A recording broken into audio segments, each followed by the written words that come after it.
చందమామ కథ. వెన్నెలనిచ్చిన.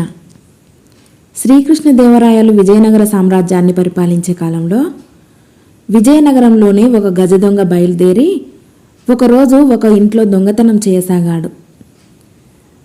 వాణ్ణి పట్టుకోవటానికి రాజుగారు చేయించిన ప్రయత్నాలేవి చిన్నమెత్తైనా ఫలించలేదు. ఆ దొంగను ఎలాగైనా పట్టుకోవాలని తెనాలి రామలింగడికి బుద్ధి పుట్టింది. అతను నలుగురు చేరిన చోటికల్లా వెళ్ళి, ఈ గజదొంగ మా ఇంటి మీద ఎప్పుడు వచ్చి పడతాడోనని భయంగా ఉంది. ఎందుచేతనంటే మా నట్టింట్లో చాలా ధనరాశులున్నాయి అంటూ వచ్చాడు. తెనాలి రామలింగడి ఇంట్లో చాలా ధనం ఉన్నదన్న సంగతి త్వరలోనే గజదొంగ చెవిని పడింది. వాడికి ఆ సంగతి తెలిసి ఏదో రాత్రి తన ఇంటికి రావాలని తెనాలి రామలింగడి ఉద్దేశం కూడా. దొంగ తమ ఇంటికి వచ్చినప్పుడు ఏం చేయాలో, ఎలా మాట్లాడాలో రామలింగడు తన భార్యకు బాగా నూరిపోశాడు. ఇంతలో ఒక రాత్రి గజదొంగ రామలింగడి ఇంటికి రానే వచ్చాడు. వాడి కోసం రాత్రుళ్ళు మేల్కొని ఉంటున్న రామలింగడు ఇంటి కప్పు మీద దొంగ కదులుతున్న అలికిడి వినగానే పక్కన ఉన్న తన భార్యకు సైగ చేశాడు. వెంటనే ఆవిడ గొంతెత్తి, ఏమండి, దొంగాడు మన ఇంటికి కూడా వస్తాడేమో, నాకు భయంగా ఉంది అన్నది. రానియవే, మన ఇంట్లో ఉన్న సొత్తంతా ఎత్తుకుపోతే దీనికి 4 ఇంతలు తెస్తాను అన్నాడు రామలింగడు. నేను రోజూ అడుగుదామని మర్చిపోతున్నాను. ఈ బంగారము రత్నాలు ఎక్కడి నుంచి తెస్తారండి మీరు అన్నది రామలింగడి భార్య. ఒసే, గట్టిగా అరవకు, నేను ఈ సొత్తంతా దొంగతనం చేసి తెచ్చిందే అన్నాడు రామలింగడు. ఎక్కడ దొంగతనం చేస్తారండి అని భార్య అడిగింది. ఆ ఊసంతా నీకెందుకు, అనవసర ప్రసంగం చేయక పడుకొని నిద్రపో అన్నాడు రామలింగడు. అలా కాదు, చెబితే గాని వదిలిపెట్టను. దొంగతనం చేస్తే మిమ్మల్ని ఎవరూ పట్టుకోరా అన్నది భార్య. బ్రహ్మరుద్రుడు దిగి వచ్చినా పట్టుకోలేరు. నా దగ్గర ఒక మంత్రం ఉన్నది అన్నాడు రామలింగడు. ఏమిటండి ఆ మంత్రం అని అడిగింది భార్య. రామలింగడు చాలాసేపు భార్య మీద విసుక్కొని చివరకు, నన్ను శనిలాగా పట్టావే, నా రహస్యం చెబుతా విను. రాజుగారి కోటలో ఖజానా ఉంది చూశావా?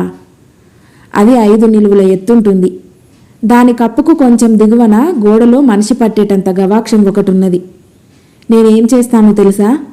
వెన్నెల రాత్రిపూట ఖజానా ఇంటి కప్పు మీదికి చేరుకుంటాను. గవాక్షంలో నుంచి వెన్నెల లోపలికి పడేదాకా వేచి ఉండి ఓం భ్రాంతి, ఓం భ్రాంతి, ఓం భ్రాంతి అని 3 సార్లు చదువుతాను. ఆ మంత్రం చదవగానే చంద్రకిరణాలు తాళ్ళులాగా అయిపోయి నా చేతికి పట్టు చిక్కుతాయి. వాటి వెంబడి జారి ఖజానాలోకి దిగుతాను. నాకు కావలసిన సొత్తంతా మూటగట్టుకొని మళ్ళీ కిరణాలు పట్టుకొని గవాక్షంలో నుంచి పైకెక్కి వచ్చేస్తాను. దొంగతనం ఎలా జరిగినది బ్రహ్మరుద్రుడు కూడా తెలుసుకోలేడు. ఇలా వెన్నెలనిచ్చిన సహాయంతో నేను రాజుగారి ఖజానాను కొల్లగొట్టగలుగుతున్నాను. అందుకే నన్ను ఇంతవరకు పట్టుకున్నవారు లేరు అన్నాడు తన భార్యతో. అదా సంగతి అంటూ తెనాలి రామలింగడి భార్య తృప్తి చెందిన దానిలాగా నటిస్తూ కళ్ళు మూసుకున్నది. భార్యాభర్తల మధ్య జరిగిన సంభాషణ యావత్తూ గజదొంగ కూడా విన్నాడు. వాడికి ఇప్పుడు మామూలు దొంగతనాల మీద మోజు తగ్గిపోయింది. దోస్తే రాజుగారి ఖజానాయే దోచాలనుకున్నాడు. మర్నాడు రాత్రే వాడు ఇళ్ల కప్పు మీదుగా పాకుతూ రాజుగారి ఖజానా ఉండే కప్పును చేరుకున్నాడు. రామలింగడు చెప్పిన గవాక్షం కనిపించింది. అది భూమికి దాదాపు 5 నిలువుల ఎత్తున ఉన్నది. అయినా గజదొంగ భయపడలేదు.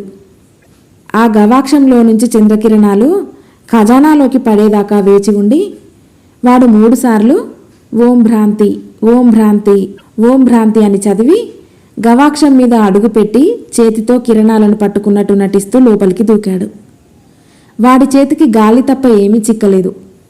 అంత ఎత్తు నుంచి పడటం వల్ల వాడి కాళ్ళు 2 విరిగిపోయాయి.